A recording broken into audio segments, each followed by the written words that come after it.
priesteri, draudzes prāvests, brālēns Kristu, sirsnīgi jūs sveicu apustuļu Pēteru un Pāvila svētkos.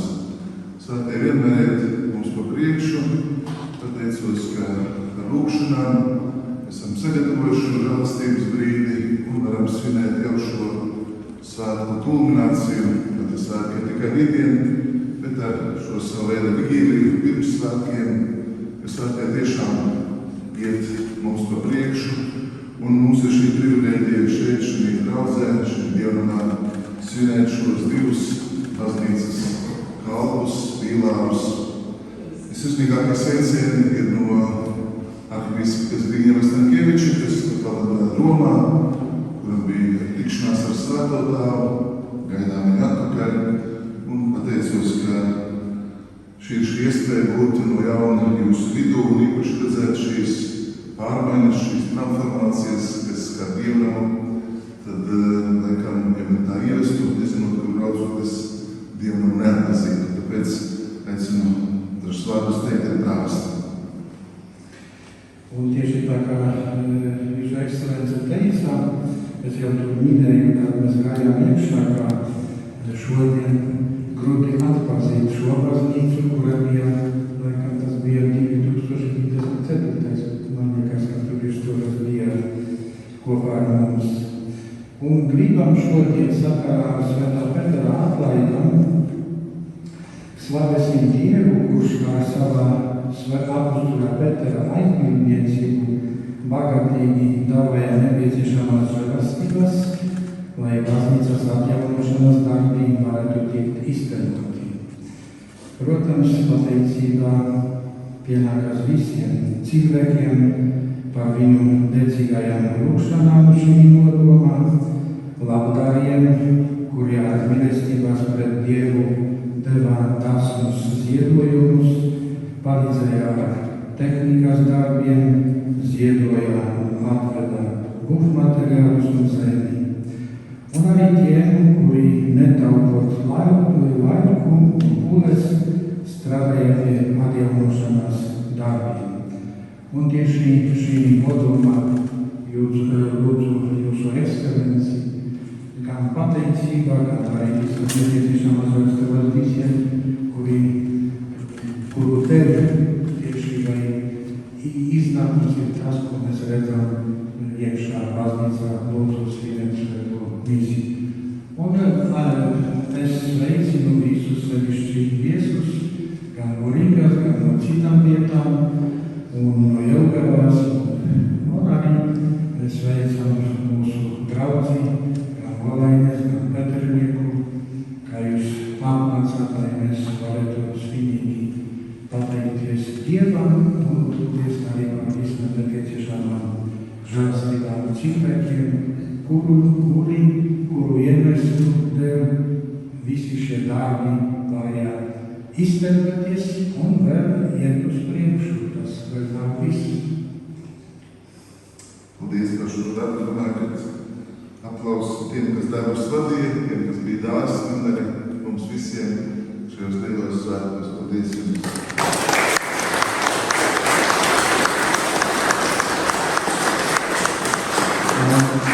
Sevišķi tevam Marekam ir tāds amats projektā vadītājs.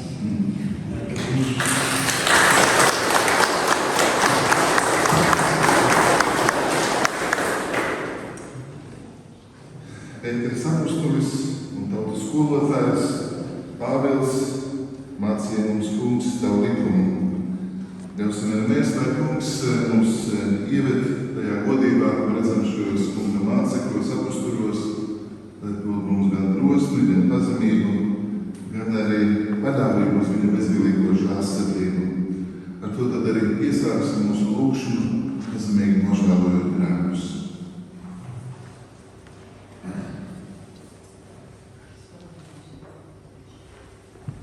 Es atzīstos visvarenajam Dievam un jums, brāļi un māsas, ka es daudz esmu grēkojis ar domām, vārdiem, darbiem un nolaidību.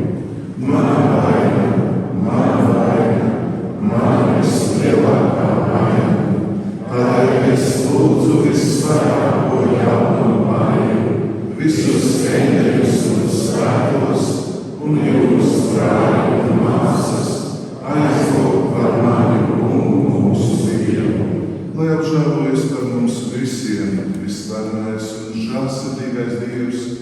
piedevis mums mūsu grēkus, lai mums ievestu mūžīgajā dzīvē.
iekšā. Lasījums no apostulu darbiem. Tajās dienās ķēniņš Herods pacēla roku, lai vajātu dažus no baznīcas. Viņš ar zobenu nogalināja Jēkabu, Jāņu brāli, bet redzēdams, ka tas jūdiem patika, viņš pēc tam apcietināja arī Pēteru. Bet tās bija neraudzētās maizes dienas. Viņu apcietinājis, tas ielika viņu cietumā, nododams viņu 4-kārtēji apsardzēji katrā par 4 karavīriem un gribēdams pēc Paskas svētkiem viņu izdot ļaudīm. Un Pēteris tika turēts cietumā, bet baznīca bez mitēšanās lūdza Dievu par viņu. Bet tajā naktī, pēc kuras Herods taisījās viņu izdot, Pēteris divās ķēdēs iekauts gulējis starp 2 karavīriem, bet sargi vārtu priekšā apsargāja cietumu. Un lūk, parādījās kunga eņģelis un cietuma telpā atspīdēja gaisma. Piedūris Pēterim pie sāniem, tas uzmodināja viņu sacīdams: celies ātri, un ķēdes nokrita no viņa rokām. Bet eņģelis viņam sacīja: apjosies un apvērt savas zandeles. Un viņš tā darīja, bet tas viņam teica: uzmet sev mēteli un seko man. Un viņš izgāja ārā un tam sekoja, bet nesaprata, vai tas, ko eņģelis darīja, ir īstenība, un viņam šķita, ka viņš redz parādību. Viņi pagāja garām pirmajai un otrajai apsardzei, nonāca pie dzeres vārtiem, kas ved uz pilsētu. Tie viņu priekšā atvērās paši no sevis, un viņi izgāja pārsojot vienu ielu, un eņģelis pēc mirklī viņu atstāja. Tad Pēteris atdevās un sacīja: tagad es tiešām zinu, ka mums ir sūtījis savu eņģeli un izrādījis mani no Heroda rokas un no tā visa, ko jūdi gaidīja. Tev svētā rakstu.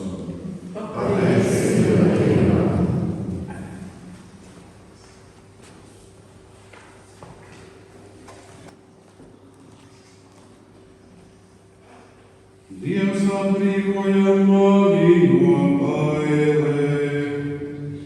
Dievs atbrīvoja mani no bailēm. Es teikšu kungu katrā laikā, viņa slavu vienmēr būs uz manām lūpām. Mana dvēsele leposies kungā, pazemīgi lai dzird un lai priecājās. Dievs atbrīvoja mani no bailēm. Teiciet kungu kopā ar mani, kopā slavēsim viņa vārdu. Es meklēju kungu, un viņš mani uzklausīja un atbrīvoja no visām manām bailēm. Dievs atbrīvoja mani no bailēm. Skatieties uz viņu, un jūs atplauksiet priekā, un jūsu vaigs netiks apkaunots. Lūk, nabaks sauca, un kungs viņu uzklausīja un izglāba no visām viņa bēdām. Dievs atbrīvoja mani no bailēm. Kunga eņģelis cels aizsarg mūri apkārtiem, kas kunga bīstās, un viņus izglābs. Raugiet un redziet, cik labs ir kungs, laimīgs ir vīrs, kas cer uz viņu. Dievs atbrīvoja mani no bailēm.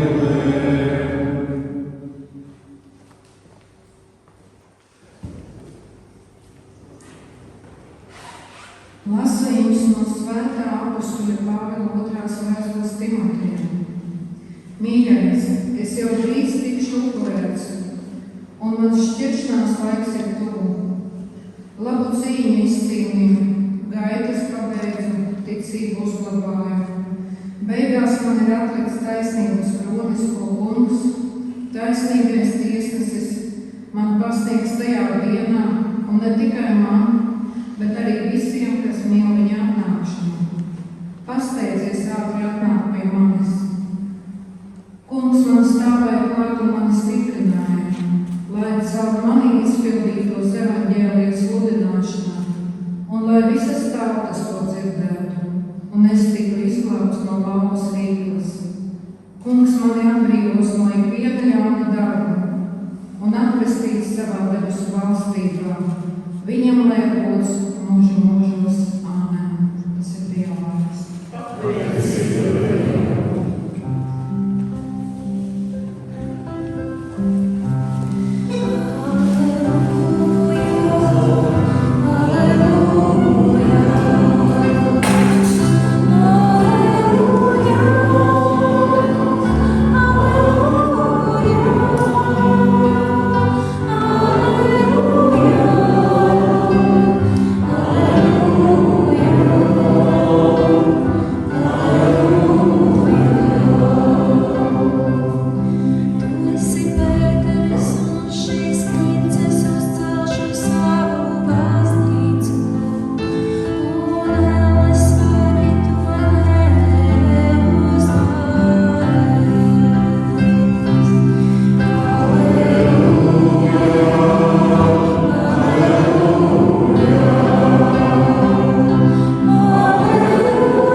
Dievs kungs, lai ir ar jums.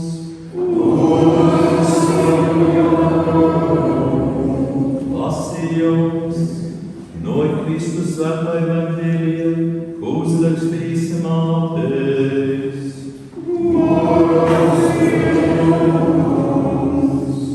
Tādā laikā Jēzus nonāca Filipa Cēsarejas robežās, un viņš jautāja saviem mācekļiem sacījās, par ko Jānis uzskata cilvēka dēlu.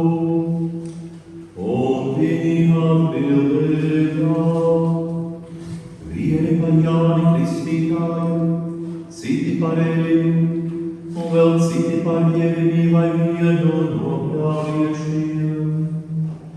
Jēzus viņiem sacīja, bet par ko jūs mani uzskatāt? Sīmanis Pēteris atbildēja viņam sacījās, tu esi Kristus, dzīvā Dieva dēls.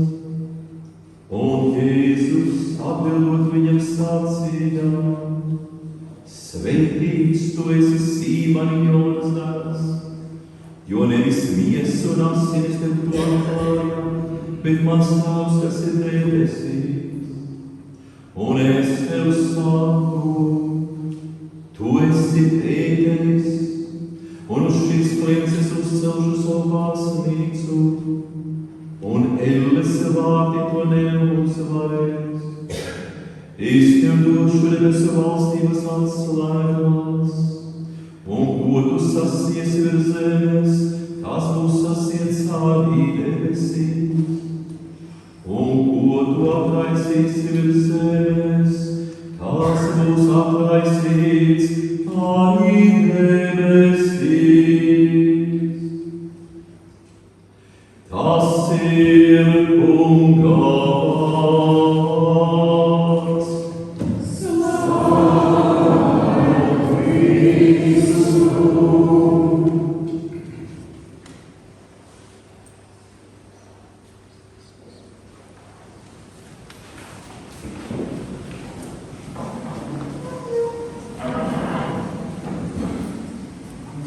Godāmie klātesošie, tādu lielu cieņu man šajā karstā laikā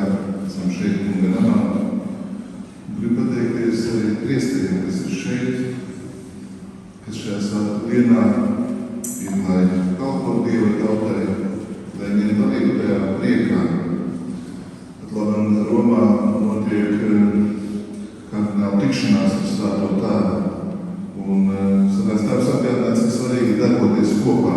Tāds vārds baznīcā, kas bieži vien tiek izcelts, sinodalitāte, iet kopā vienā virzienā, atbalstīt, saprast, ka īstenībā draudzes dienas ir visu kopējais uzdevums. Atceros, ka Pāvests Benedikts 16. bija Vācijā uz jauniešu dienām, kad jaunieši bija tik lepni un priecīgi, ka viņiem bija tādas uzlīmītas, sakot, mēs esam pāvests. Mēs esam ar pāvestu, bet burtiski skaidrojot, tulkojot to, mēs esam kopā ar baznīcu, ar baznīcas galvu, esam kopā ar prāvestu, ar draudzi, esam kopā ar visu Dieva tautu. Un iesākām mēs svētdienas lasījumu mazu fragmentu un dzirdējām par pravietu Elizēju. Iespējams, ka tiem, kam ir tuvu, zināt šo notikumu. Pravietis tiek uzņemts kādā ģimenē, par viņu parūpējas, iedod viņam istabiņu, iedod viņam krūzi, lampu, gultu, kur gulēt, galdu, kur gultu, un vēlāk ir teikts, kad dodoties prom, viņš saka, jūs saņemsiet svētību, pēc gada jums būs bērns. Daudzās vietās svētos rakstos, kad cilvēki ir rūpējušies par dievnamiem, par svētvietām, par Dieva cilvēkiem, vienmēr tas ir bijis kā svētība un atlīdzība.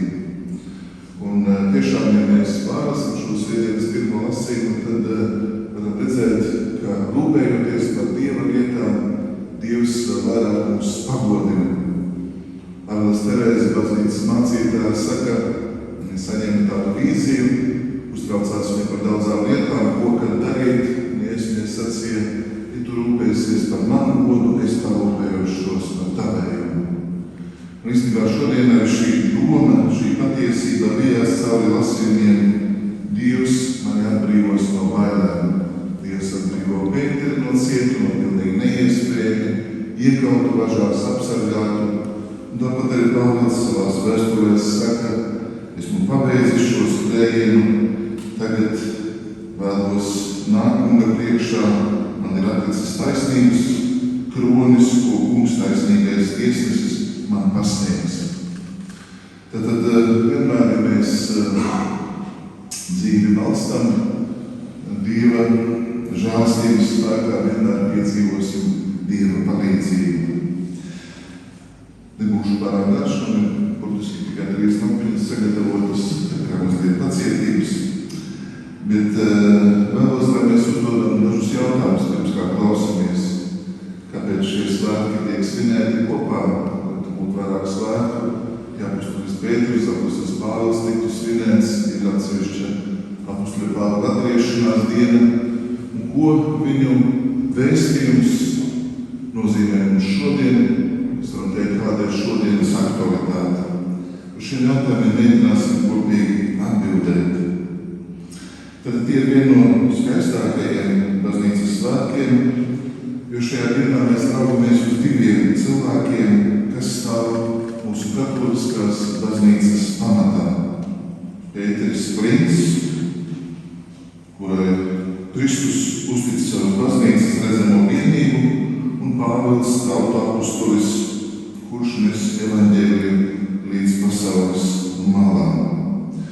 Ja mēs mēģinām iztēloties, viņi ir ļoti atšķirīgi. Pēteris ir zvejnieks no Galilejas, vienkārši impulsīvs, varbūt pat reizēm arī karstasinīgs, reizēm drosmīgs, bet reizēm arī, kā zinām, nobijies.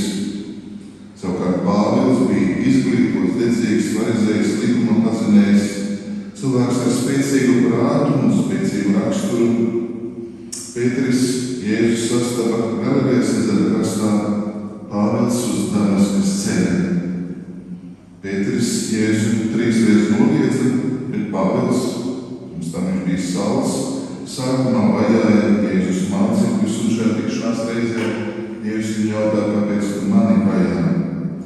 Un tomēr, neskatoties uz viņu izcelsmi, viņu pagātni, viņi abi kļūst par apustuļiem, par lieciniekiem, reizēm par mocekļiem.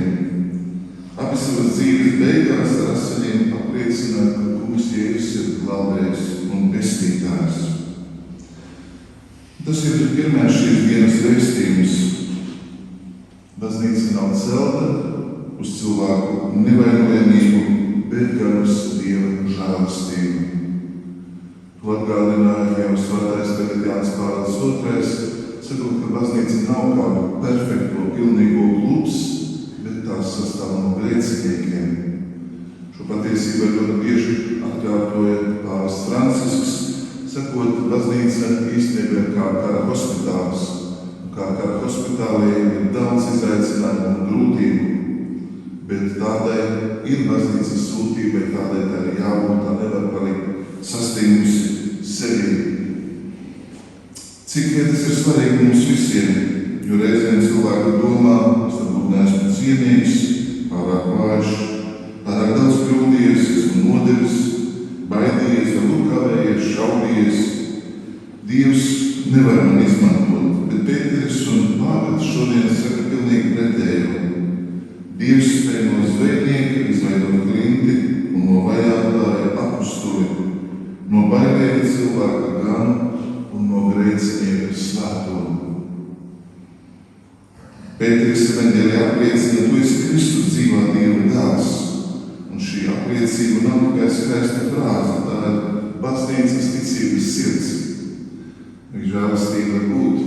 Filipa Cezarejā ir vairākas Filipa Cezarējas vietas svētajā zemē, bet doma pētnieki, kas saka, kurā vietā šis notika, tas bija tātad pie Jordānas iztekas, kur Jordāna iesākās, un tur, tādā zagojošā olāzē, kur ir ūdens, vienmēr bija daudz pagānu dievekļu, daudz, tā var teikt, citu dievību, un Jēzus ar nolūku aiziet savus mācekļus apustuļus tur un uzdot šo jautājumu. Tas nav retorisks jautājums, viņš neprasa tik daudz ko citi domā, bet viņš vēlas, lai mācekļi personīgi izdarīt izvēli un apliecināt. Baznīca dzīvo no ticības apliecības. Viss sabrūk, ja Kristus kļūst tikai par skolotāju vai par vēsturisku personu vai par morāles piemēru.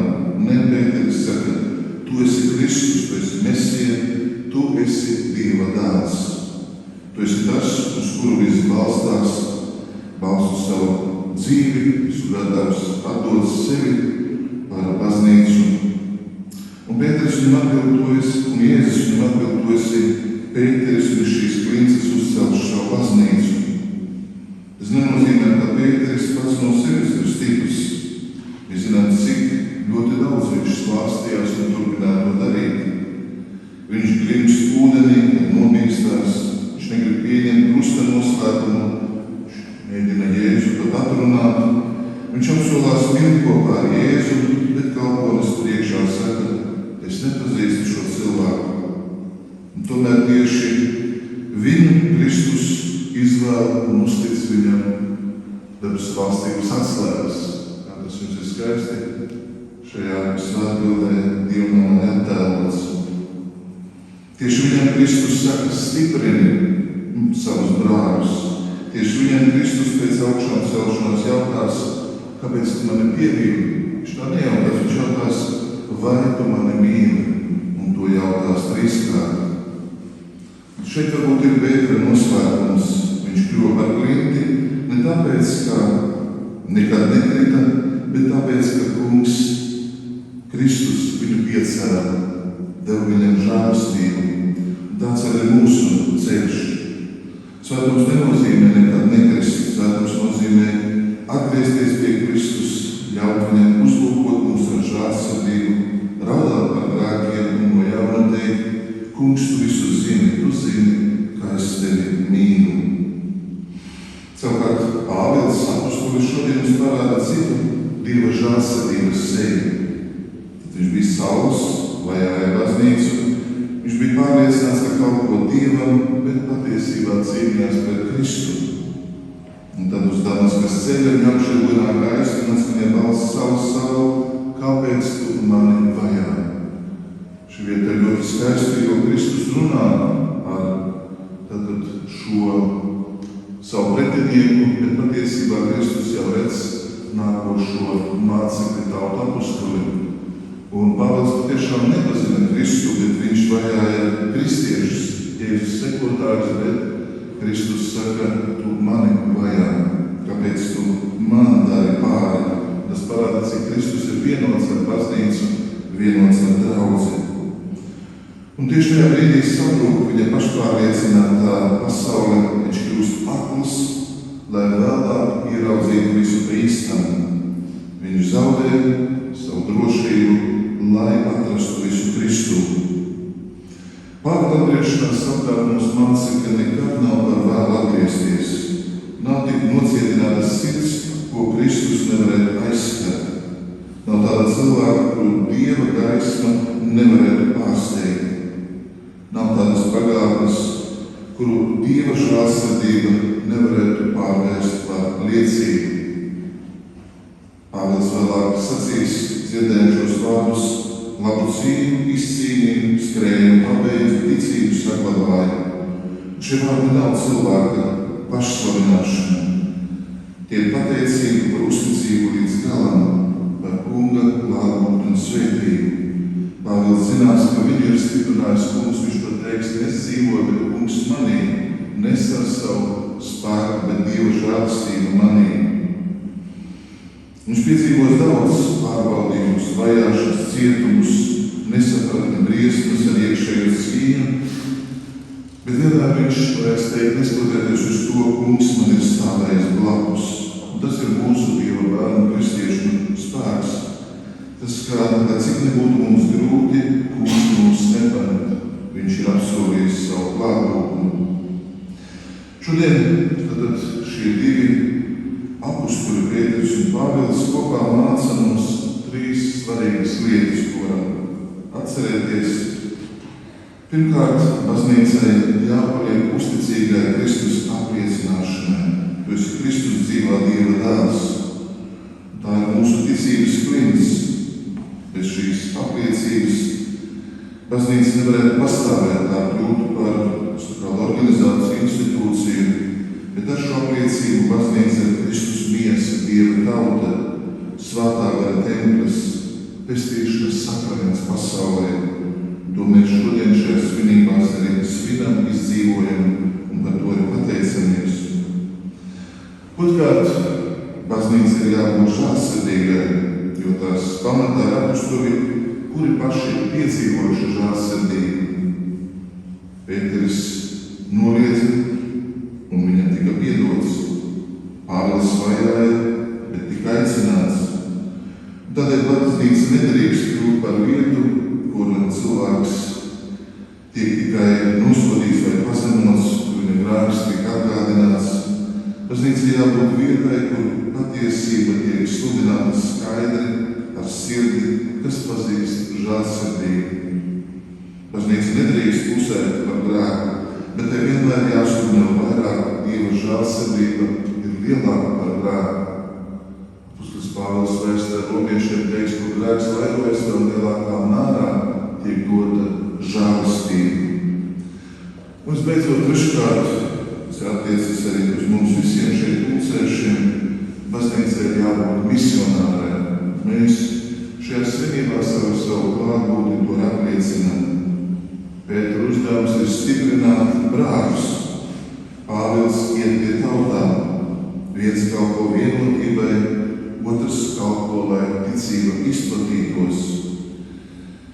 Vienāds svētkos baznīca gan redz savu centru, savu būtību, ticības apliecinājumu, gan reizē savu misiju. Mēs nevaram būt īsti katoļi, ja mums rūp tikai savs mazais loks. Evaņģēlijs ir dots visām tautām. Kristus nav tikai mūsu vai mans kungs, viņš ir visas pasaules pestītājs. Šodien arī ir īpaša diena, kas turpinās līdz rītdien, kad mēs mūsu lūgšanā ietveram arī pāvestu svēto tēvu, Pētera pēcteci. Lūdzamies par bīskapiem, priesteriem, diekoniem, konsekrētajiem, katehētiem, visi, kas ir saņēmuši sūtību un uzdevumu nest evaņģēliju tālāk.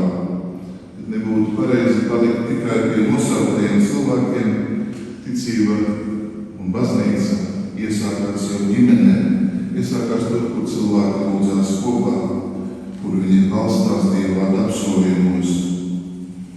Rādmās Kristu, šī apustuliskā ticība nav kāda muzeja relikvija, tā ir dzīva uguns, kas mums jānes no paudzes uz paudzi. Tā ir kā stafetes dāvana, kas mums ir jānodod tālāk. Pēters un Pāvils ar mums atgādina, ka kristīgā dzīve nav tikai mierīga, neitrāla piederība baznīcai. Tā ir cīņa, un tāpēc Pāvils teiks, labo cīņu es izcīnīju. Tā nav cīņa pret cilvēkiem, bet pret grēku, pret bailēm, pret remdenību. Kristus stiprina savus mācekļus, un kristietis nekad nedrīkst pārstāt atgriezties. Kristietim vienmēr ir jāļauj uzdot kungam šo jautājumu, vai tu mani mīli? Un šodien mēs uz to atbildam, kungs, mēs tevi mīlam.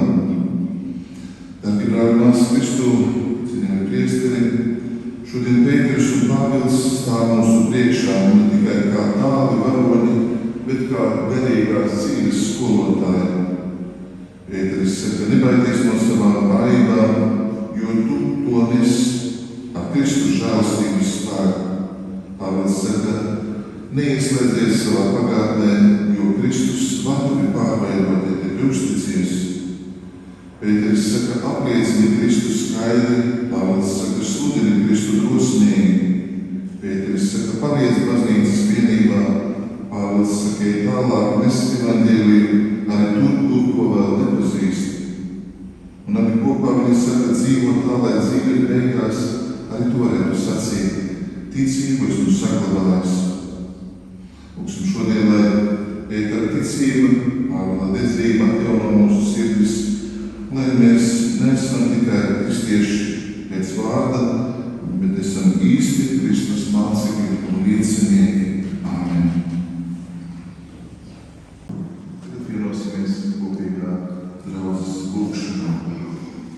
Kungs, tu nostiprināji baznīcu un apostulē Pēterā ticības kniņas, svētī un sargā savu baznīcu šīs zemes svētceļojumā un atver visiem cilvēkiem ceļu pie Dieva. Mēs tevi lūdzam, Kungs un Dievs. Tu lūdzies par svēto Pēteri, lai viņa ticībā nemazinātos, stiprini mūsu pāvestu Leonu un dāvā visas tās žēlastības, kas vajadzīgas viņa kalpojumā. Mēs tevi lūdzam, Kungs un Dievs. Pēc savas augšanas celšanās tu atklājies Sīmonu Pēteri un celā uz Damasku apostolim Pāvilam. Dāvā mums gaisu un gudrību, lai arī mēs spējām apliecināt tevi dzīvais Dievs. Mēs tevi lūdzam, Kungs un Dievs. Tu izvēlējies Pāvilu par tavu apostuli, māci mums ar savu ikdienas dzīvi pasludināt evaņģēliju. Mēs tevi lūdzam, Kungs un Dievs. Savā žēlsirdībā tu novērsi no algu ceļā baznīcas vajātāju Saulu un piedevi Pēterim viņa kristiākajā aizliekšanas. Apžēlojies arī par mūsu pieļautajiem grēkiem un piedod mums. Mēs tevi lūdzam, Kungs un Dievs. Tu saviem apostoliem sacīji, mieru es jums atstāju, savu mieru es jums dodu. Mēs lūdzam par visam tām vietām pasaulē, kurās cieš no kara šausmām. Dievs atturī kara darbību, atjauno taisnību un dziedini salvas cilvēku dzīves. Mēs tevi lūdzam, Kungs un Dievs. Tu esi uzņēmis apostoļus Pēteru un Pāvilu debesu godībā. Kungs, lai taviem izredzētājiem drīkst pievienoties arī mūsu mirušie brāļi un māsas, kurus uzticam tavai žēlsirdībai. Mēs tevi lūdzam, Kungs un Dievs. Lūksimies viens par otru, tiem nodomiem, ar kuriem šodien stāvam kunga priekšā. Lūksimies arī par šī divnama atjaunošanai iesaistītiem, latdariem, strādniekiem, darbiniekiem, žēlsirdības mājas kalpotājiem. Lūdzam arī par prāvestu, lūdzam, lai kungs svētī visus labās gribas centienus un bagātīgi atlīdzina savā žēlastībā. Mēs tevi lūdzam, mūsu Dievs. Dievs uzklausa savas baznīcas lūgšanu Svēto Pēteru un Pāvila svētkos, dāvā visiem kristiešiem uzticību apustuliskajai mācībai, lai baznīcas vienotībā mēs pildām tavu gribu un sasniedzam kristiešanu caur Jēzu Kristu, mūsu Kungu. Āmen.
Iekam svētā gara sapulcināti un vienoti.